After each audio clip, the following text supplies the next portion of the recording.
from Spartacus what it must have been like for, and it helps explain how King Saul could have been really just psyched out. And God put a fear in him as well. Let's understand that God also put a fear in him.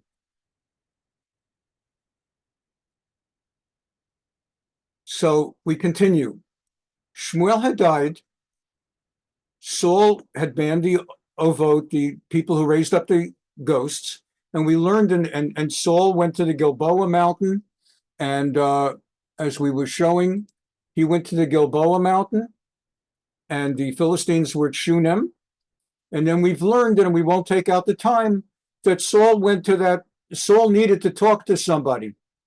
And he needed to find out what's going to happen. He was so afraid to go to war. And as we learned, he couldn't go to the Kohen Gadol, because that's the way it would be. And the way he would have done it is to go to the high Kohen, the Kohen Gadol, who wore the breastplate, the Choshen, that had the 12 jewels of different colors representing the 12 tribes of Israel. And through the Urim and Tumim, a piece of parchment that would be slipped into the Choshen, into the breastplate, it would light the 12 jewels up, such that the Kohen could ask a question of God Almighty, and God would respond by the jewels lighting up in a certain sequence that the Kohen Gadol, the high Kohen, was trained to be able to read. No one else would be able to read it. But the Kohen Gadol knew how to read the jewels as they lit up in different order, in tandem. And all Saul would have had to do would be to go to Kohen Gadol and ask, what should I do? But as we learned, he couldn't, because he had killed out all the Kohanim, the Kohens at the city of Nov, the survivors with David. And now the only other person he could go to was Samuel, the prophet, who through prophecy could tell him what to do. But now Shmuel was dead. Consequently, he's lost. And he didn't know what to do when he went to a ghost, right, to someone who could raise a ghost. And we learned it, so we won't go through it in the text, how she raises up the dead ghost of Shmuel, of Samuel the prophet. And we learned from the Meforshim, from the commentators in the Midrashim, that there's a great debate among the rabbis whether she actually raised anybody up. Did she actually raise up Samuel? Or if that's impossible, was it an apparition she imagined she saw, an apparition? And we learned a Midrash that said the following, last class. The Midrash is as follows. In a case where through magic and sorcery, God allows someone to raise up someone, and it doesn't happen too often, God does it in a way that the person who raised up the ghost can see the ghost, but cannot hear the ghost. The one who raised up the ghost can see but not hear. The person to whom the ghost is speaking can hear the ghost but cannot see it. Consequently, here, Shmuel is raised up, if he's raised up according to one of the commentators who says he was raised up from the other world, from heaven, from Gan Eden, from paradise, and brought back to earth for this one appearance. According to that opinion, the woman who raised him up could see him and shrieked, but couldn't hear him as he spoke to Shaul, King Saul. And Saul, who needed to hear him, could hear what he was saying, but could not see Shmuel.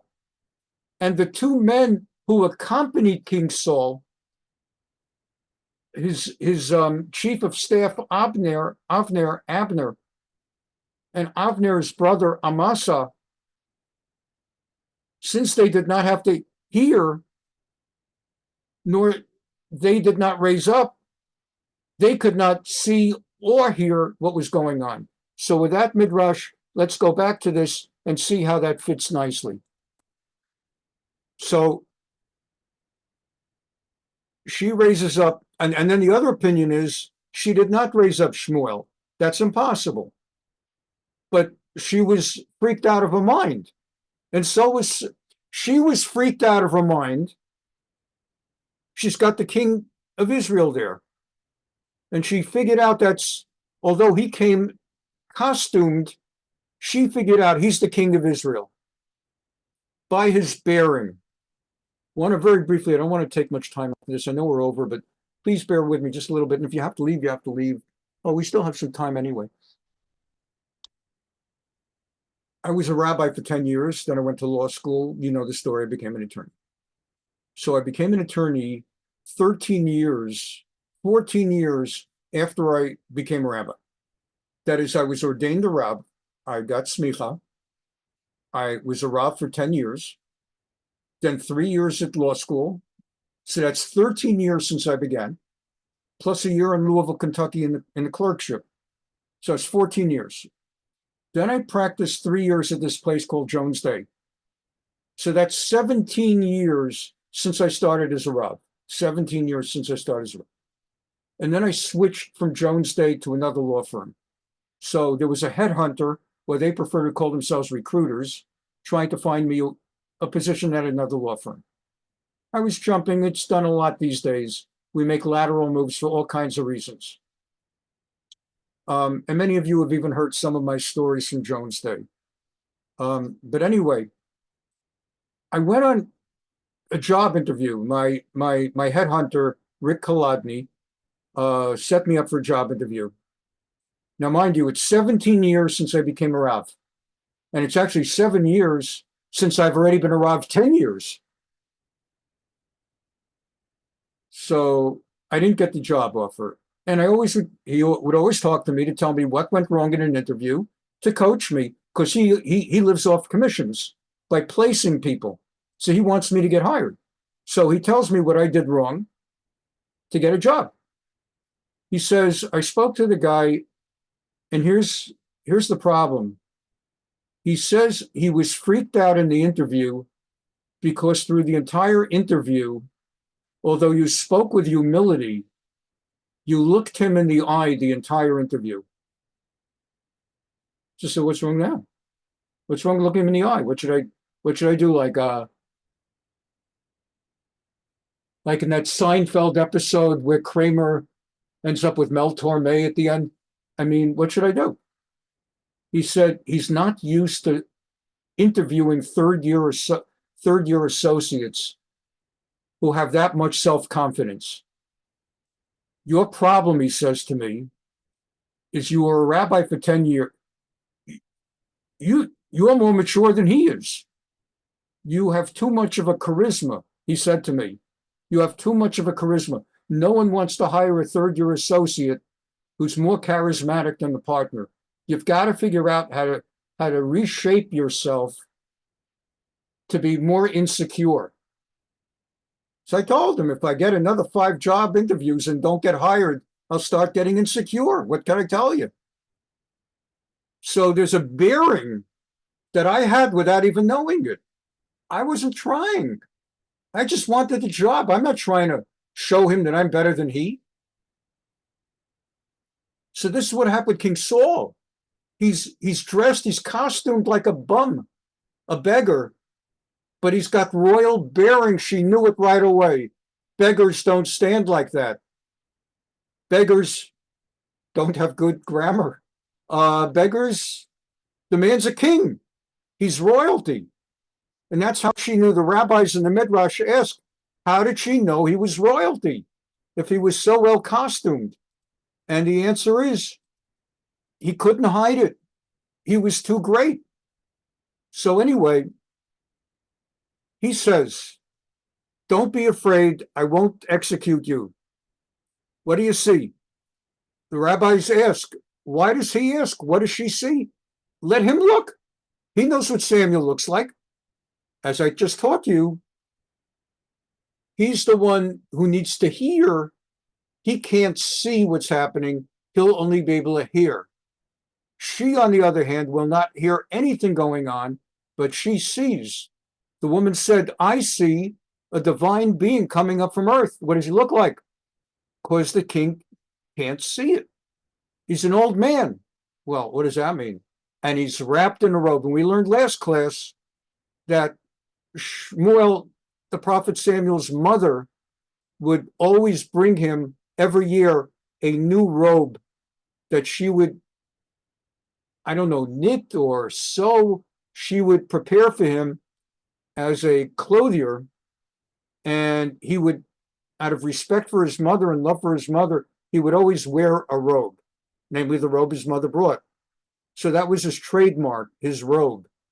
So when Shaul, the king, hears that the old man is wearing a robe, that's Samuel.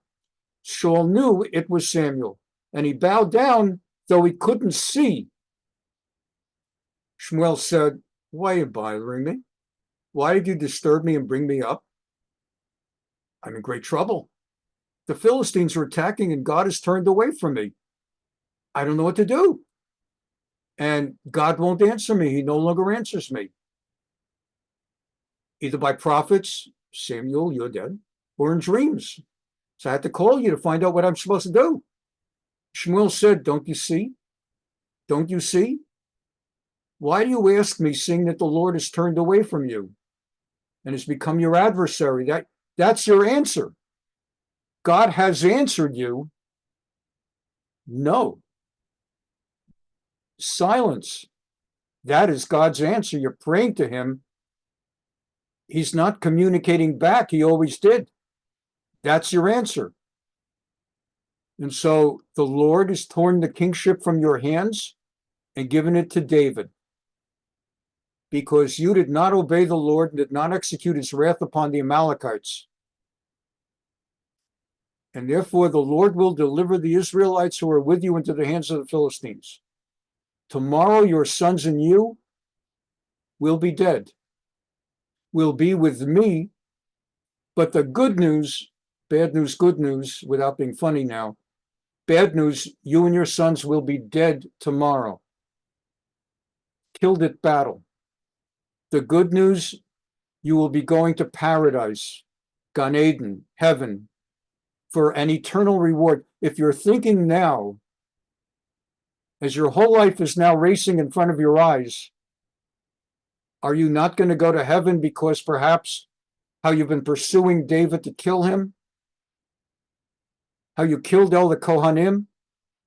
I am telling you, as the prophet in heaven, you will be coming to Gan Eden.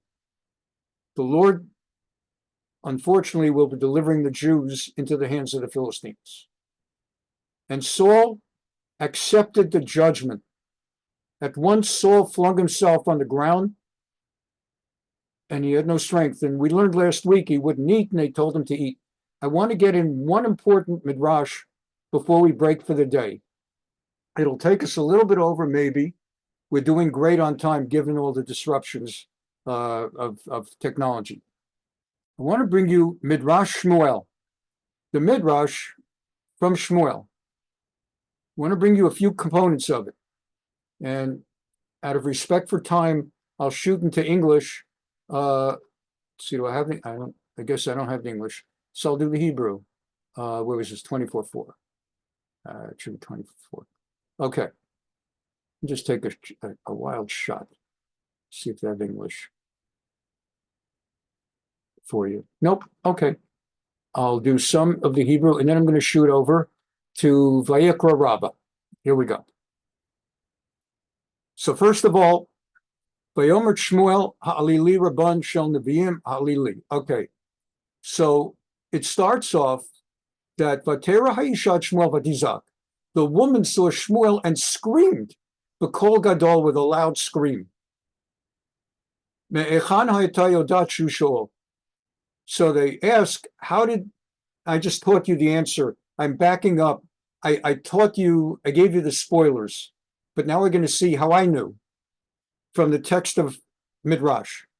How did she know that if he was so well costumed, how did she know Shehu Shaul that he was Saul.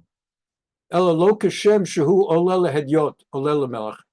The point is, he did not have the appearance of a hedyot. Hedyot, not to make a joke, is a little like the word idiot. Hedyot, idiot. Or private man, a commoner, an ignoble. Okay? A commoner, an ignorant. Okay? So he wasn't like that. Rather, he projected like melech, like a king. L'melech hu'aleh panav l'malan. A king looks you in the eye, and he looks up, and a hedyot looks down. Do you ever see in the movies, I don't know, British Middle Ages, the commoners, they look down, they don't look up. He had that royal bearing, and so I knew to tell you that from the Midrash. And then it talks about Shlosha Devarim Ne'emru b'ma'ala zechuro. And I taught you this also, but here I just seen the text. Mishahu ma'le oto ro'e oto ve'eno shomea kolo. The one who the one who raises up someone from the dead, ro'e oto, sees him, ve'eno shomea, but doesn't hear kolo, his voice. Misha tzarich lo, and the one who needs the person to be raised up from the dead, shomea kolo, hears the voice, ve'eno ro'ehu, but doesn't see him. Hence, we have Shaul, King Saul, prostrating and in total exchange with Samuel. Well, the lady doesn't know any about that. On the other hand, she's reacting to what he appears like, screaming, while Saul is saying, what do you see? And Misha eno tzarich lo shamea v'lo ro'eh. And the one who does not need the person to be raised up doesn't see him and doesn't hear him. But here's that last part, and I want to jump into the, let's go to Vayikra Rabbah. This is another Midrash. And this Midrash discusses, why did God take the life of King Saul? Why was it now Saul's turn to die? Why was it his time to die? And the tradition is because of 5 sins during the course of his kingship. And for these 5 sins in tandem, in synthesis, altogether, that's the reason, not just any one sin. So let's take a look. What were the 5 sins? And let's see if I could find it really quickly. And if I can't, I'll just have to tell you, and I'll have the sources next time. Let's see if we can just find the 5 sins. It's going to be, okay, I'll start telling you.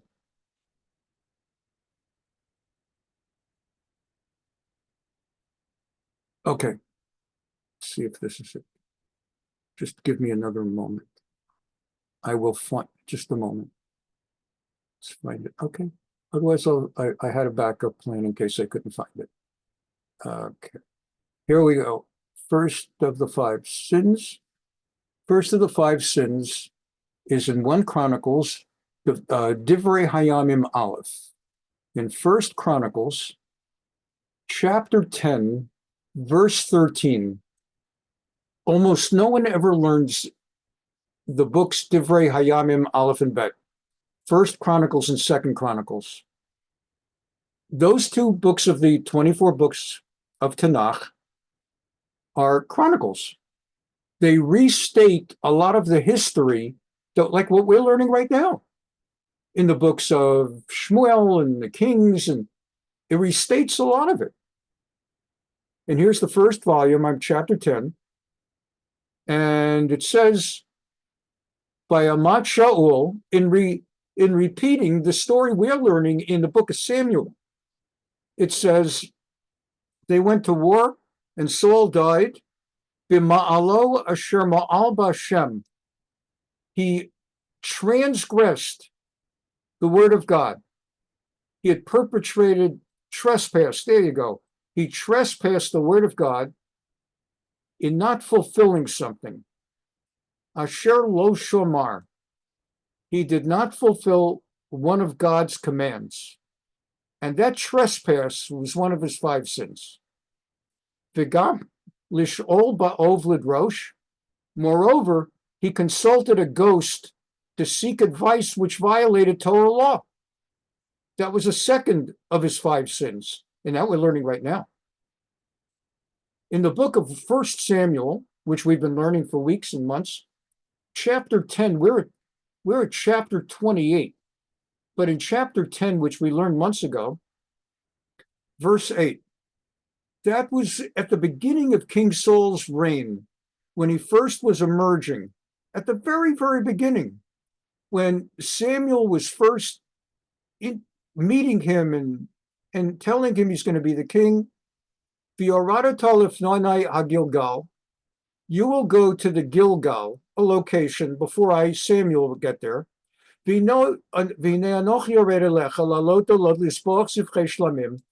I will be following after you, and I will offer sacrifices to God. You are to wait 7 days before me until I come to you. And then I will instruct you what to do next. And that was like the first instruction he was given as the forthcoming king of Israel. You will present yourself to the entire nation. I want you to go there first.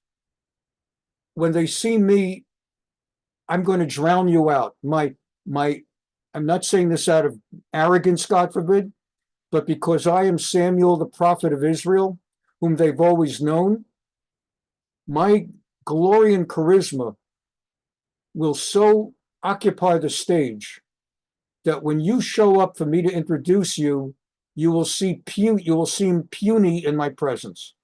Therefore, you are to go there first and let them get a handle on you, because you have strong bearing.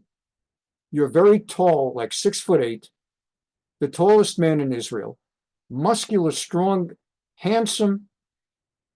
Let them see you. And then I will show up, and instead of you being in my shadow, we'll stand side by side. So wait 7 days, and then I will be there. What happened? We jump ahead from chapter 10 to chapter 13. And in chapter 13, verse 8, what happened? You remember, they came, and he waited 7 days, the time Shmuel had set. But when Shmuel failed to come to Gilgal and the people began to scatter, remember, now I did not do it on purpose, but remember how I was concerned a little earlier tonight that when I asked you all to leave the program and come back because of the technological glitch, I was afraid, having prepared tonight's class so diligently, that the best part you're not going to come back for. I was afraid that you would scatter and not come back. And so that's like a natural human reaction. So Shaul the king, as he's gone 7 days telling people, Samuel's coming, just wait. He's coming on the 7th day, just wait. Now it's the 7th day, it's late in the 7th day, and the people start throwing up their hands and say, he's not coming. It's like going to a Taylor Swift concert or a Garth Brooks concert or whatever you're into, I don't know, Ishai Rebo in my case, and they always have a warm-up. And so the warm-up entertainer does the warm-up and just doesn't stop. And people start saying, "No, where's Taylor? Where's Garth? Where's Ishai? I didn't pay $3,000 for this ticket just to see you, an unknown. Warm me up." So at some point, people leave. They scatter. They give up. I've been here 3 hours. He's not showing. So Shaul was afraid that by Yafet Sa'amei Alav, people are starting to scatter. I got to do something. So Vayomer Shaul Hagishu Elai. So Saul started thinking quickly and said, all right, come on, everybody, hold on. bring me the burnt offerings that Samuel was going to offer, the sacrifice, well-being, and I'll offer it. I'll offer the burnt offering. He had just finished presenting the burnt offering when Shmuel arrived, still on the seventh day. So there are all these sacrifices the prophet Shmuel the Navi was supposed to offer. Saul offered them. He didn't wait a little bit longer. And Saul went out to meet him and welcome him. And Shmuel smells. He smells the burnt offerings, the roasted meat. What have you done? Saul replied, I saw the people leaving me and scattering. You had not come at the appointed time. It was still the seventh day, it was told. And the Philistines had gathered in Michmash. I thought the Philistines are going to march down against me at Gilgal. Before, I don't know, I forced myself to present the burnt offering. Shmuel said, you acted foolishly, niskalta, in not keeping the commandment that God laid upon you. It was his intention that I, the Navi, it's not about my ego. God wanted the Navi of Israel, the prophet of Israel, to offer the sacrifices in the presence of the king. He didn't want you to offer it. He wanted me to offer it. Otherwise, the Lord would have established your dynasty forever, but instead, your dynasty will not endure. The Lord will seek out a man after his own heart. The Lord will appoint him ruler over his people because you did not abide what the Lord had commanded. So that's another of Saul's sins. The 5 sins were that he trespassed against God.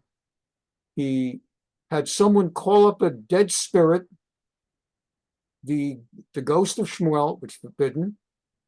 He offered the sacrifices prematurely in violation of what the prophet Shmuel had commanded him in the name of God. Fourthly, he was commanded to kill out the Amalekites. Remember how he was commanded to kill out the Amalekites? We learned that in, I believe it was chapter 13. Let me just jump real quickly and take a shot just to get it in real quickly. I think it was chapter 13. And we would just learn. I just jumped out of chapter 13, and there was the battle with the Amalekites. Maybe it was 14 and 15, but it's right around. And he was supposed to kill out the Amalekites. And what ended up happening was he did not kill them all out. He allowed the king to stay alive. And so remember what happened? That in the end, Shmuel came and said, what's going on here? Saul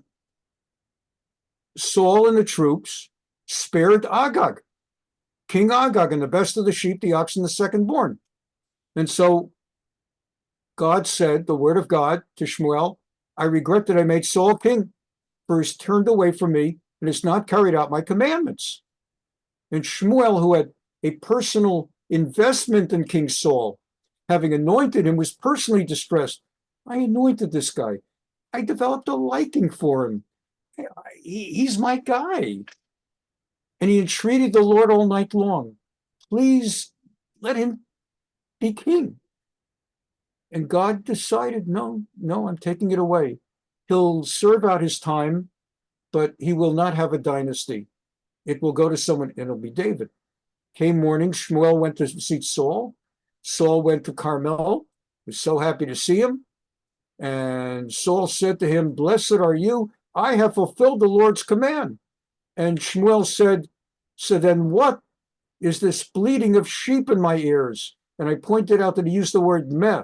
Normally the word is ma. Ma means what? Meh technically means what? But he used meh as in meh, meh. He was mocking. Umeh kol hatzonazeh. You killed it. You fulfilled everything God commanded. Meh. What is the sound of sheep that I hear? I thought they were supposed to be killed out. The lowing of oxen, etc., etc. So because of the 5 sins of King Saul, the Midrash tells us that's why he lost his kingship. And it discusses it in Vayikra Rabbah. Again, as we come to the end of class tonight, I don't want to take up a lot of your time on it, but as we just read. Tana Rabbanan, I'll wrap up quickly. Tana Rabbanan, our rabbis taught, Al Chamisha Chataim Neharago Tot Tzaddik. For 5 sins, that great tzaddik, that incredibly righteous man whom we know is righteous because we know he's going to paradise, Gan Eden, upon his death. But he committed 5 sins, which should give us all 2 ways to look at it for our own lives. On the one hand, so you can go to have an eternal reward in heaven. God will give an eternal reward in heaven even though we have sinned. It's not hopeless. We're not consigned and condemned to hell for having sinned. Saul sinned 5 sins, not clear that he repented them, and he still goes to heaven. So that's the good news. But the challenge, I don't want to call it bad news, but the challenge is, are we as righteous as King Saul? It's something to aspire to. And we're judged not necessarily based on whether we began as King Saul. We each start from a different place on the track, on the racetrack, and we each run our race. And we're each expected to run our race based on where we start. One person starts the child of righteous parents, another's a child of Don Corleone, and doesn't have the same chance to come out. Michael never had a chance, even in the Marines. Michael Corleone, if he would have been the son of Rav Moshe Feinstein, well, he would have come out very different, even if he still would have liked lasagna. So, what were the 5 sins I just taught you? From Divrei Hayamim, the idea of that he had violated. I had not mentioned the 5th one, Al Shaharag Nov, and he killed out the Kohanes. So he killed out the Kohanes in the city of Nov, the Kohanim. Al Shechamal al Agag, he had mercy on King Agag, as we learned in chapter 10, verse 8. He was supposed to wait 7 days, Shabbat Yamim Tochal Bo'ir. He was supposed to wait 7 days, and he did not. And he called forth the ghost raisers, as it was all laid out in Divrei Hayamim, 1 Chronicles 10, and as we were learning it in Samuel 28. So with this as background, as we wrap it up now, King Saul, and we move forward to the battle that will take his life next Tuesday. So King Saul, basically, you should have internalized in your mind, I would not want our many months of having learned Navi together to leave you a year or 2 from now when you forget some of the details of what we learned. I wouldn't want you to have a bad memory of King Saul. I wouldn't want your takeaway of Shaul HaMelech to be, oh yeah, I remember that guy. That was the guy that, I don't remember all the details, but he got shunted aside. He killed out all the priests and God gave it to David. I want your takeaway to be, he was a tzaddik. He was a righteous man, and he did certain things wrong, some of them under the influence of his own personal demons that we've learned about, that he did not completely control, his demons, his ups and downs. He was deeply righteous, and it now is going to be his time to pass from Jewish history, and David is about to come in. It will continue, and this is, and the last thing now, so class is over now, but I need to do a show of hands. Next Tuesday is December 26th. By a show of hands, if you're available next Tuesday, December 26th, we'll have class. But if your plans are not to be available, then we would not have class. I don't want you to miss these classes.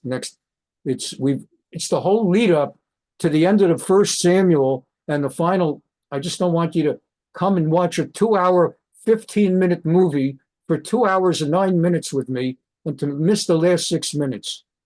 By a show of hands, how many of you would be, and you're not a bad guy if you do or don't read, how many of you would be available next Tuesday night? I see 5 hands. By a show of hands, how many of you surely will not be available next Tuesday night?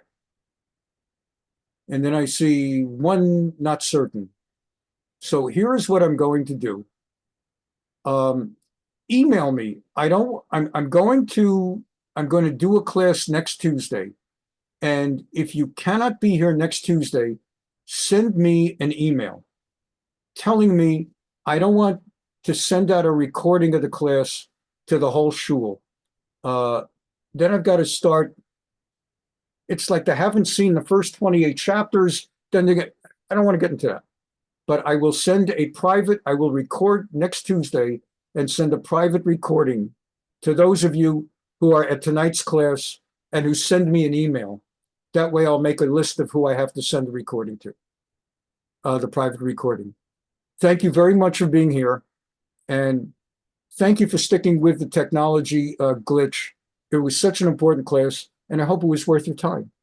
And if nothing else, you now are probably motivated to race to Amazon Prime and watch Spartacus to find out whatever happened in that battle.